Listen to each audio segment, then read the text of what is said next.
This is 7 National News, and in our top story, the UAE Vice President, Prime Minister and ruler of Dubai, His Highness Sheikh Mohammed bin Rashid Al Maktoum, has announced the formation of the first ever World Happiness Council in celebration of International Happiness Day today. On the occasion, he stressed that the world today is in desperate need to adopt a new approach to achieve human happiness based on cooperation and the integration of efforts through identifying common ground. His Highness noted that launching the World Happiness Council comes from our values and convictions to achieve happiness for the people so they can enjoy goodness and positive values. The World Happiness Council will be headed by Columbia University professor Jeffrey Sachs, who is joined by 12 other members. The Council will launch a yearly global happiness report during the World Government Summit and will receive admin support from the UN Sustainable Development Solutions Network and will convene twice every year. The first meeting will be held during the Global Dialogue for Happiness as a part of the World Government Summit, while the second will be held during the meetings of the United Nations General Assembly over in New York. The UAE Vice President, Prime Minister and ruler of Dubai, His Highness Sheikh Mohammed bin Rashid Al Maktoum, honoured Maggie MacDonnell as the winner of the $1 million Global Teacher Prize for 2017.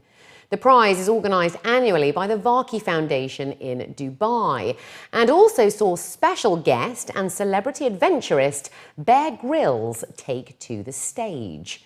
The winner of the prize, Maggie MacDonnell, lives and works in Salyut, which is an Inuit village deep in the Canadian Arctic and in one of the world's most remote regions, surrounded by snow and ice, and is changing the lives of her students and transforming her community.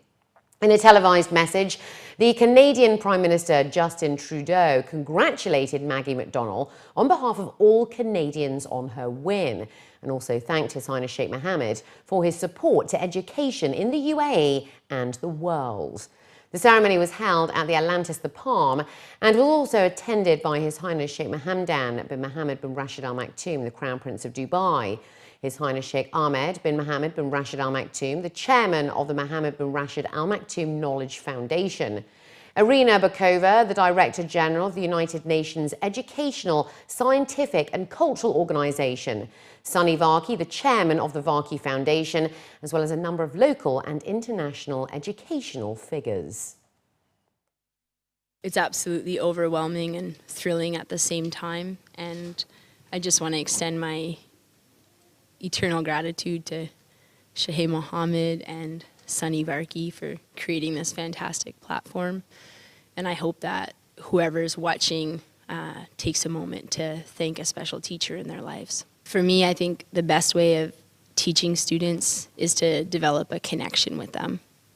And through that connection, try to understand their reality so that you can use your teaching tools to be sharp and focused on the issues and the challenges they face, as well as the opportunities that are around them. I think teachers are the most important tool for students in the classroom. And I think one thing we need to think about, because I think in many parts of the world there's really large class sizes, that we need to be able to bring a lot more teachers into those classrooms so that they can effectively reach those students. The UAE has provided 5 rescue vehicles to the Civil Defence Department over in Aden as a part of efforts to provide development, security, stability and peace over in Yemen. Major General Shalal Ali Sheh, the director of Aden Security, praised the role that the UAE has played to help Yemen overcome its current crisis and maintain stability. The UAE also provided a number of firefighting trucks, special equipment and firefighter suits, as well as providing rehabilitation of vital facilities, as well as improving essential services in Yemen's southern port city. Nearly 40,000 motorists were fined in Abu Dhabi last year for using mobile phones when driving. That's according to the latest figures. The Traffic and Patrols Directorate at the Abu Dhabi Police said that a total of 39,334 offences were recorded and that 10% of accidents on the roads came from using mobile phones behind the wheel. It was revealed that violators were caught by police cameras and traffic patrols on various roads of the capital. Major Sohail Faraj Al-Kubaisi, the head of traffic violations, was quoted saying that the use of mobile phones while driving has become an addiction for many motorists, especially the youth. However, it's a huge danger to road safety due to a lack of concentration and negligence due to speaking on mobile phones, browsing social networking sites, or taking videos while driving. He also warned that anyone caught using a mobile phone while driving faces a fine of 200 dirhams in addition to 4 black points. It was also revealed that 87% of seatbelt violations in Abu Dhabi were committed by male motorists. The Road and Transport Authority has endorsed a number of specifications for courier boxes carried by delivery motorbikes. The move is in collaboration with the Dubai Police General Headquarters, the Department of Economic Development and the Dubai Municipality, and follows a series of meetings to improve safety standards.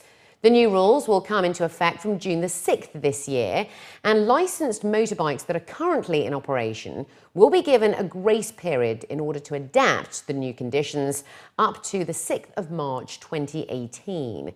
According to Ahmed Bayruzian, the CEO of the RTA's licensing agency, the dimensions of the rear box for the motorbike must be 50 by 50 by 50 centimetres maximum and must be firmly fixed, edges must be rounded, and the box must not protrude beyond the back end of the bike. The delivery box must also be fitted with interior lights on all sides. Other conditions state that no co-rider or passenger is allowed to ride with the driver. A reflector strip must be fixed onto the delivery box, and ID information must be written on both sides and has to be readable from 20 metres away. The UAE will once again join the world in rolling out Earth Hour on the 25th of March, and it's being led locally by the Emirates Wildlife Society Worldwide Fund for Nature. Individuals and organisations in the UAE have been invited to join millions of people around the world to support Earth Hour UAE by switching off unnecessary lights at 8:30 p.m. The EWS WWF will be leading its Green Goals campaign and is asking social media users to create awareness by using the hashtag EarthHourUAE online.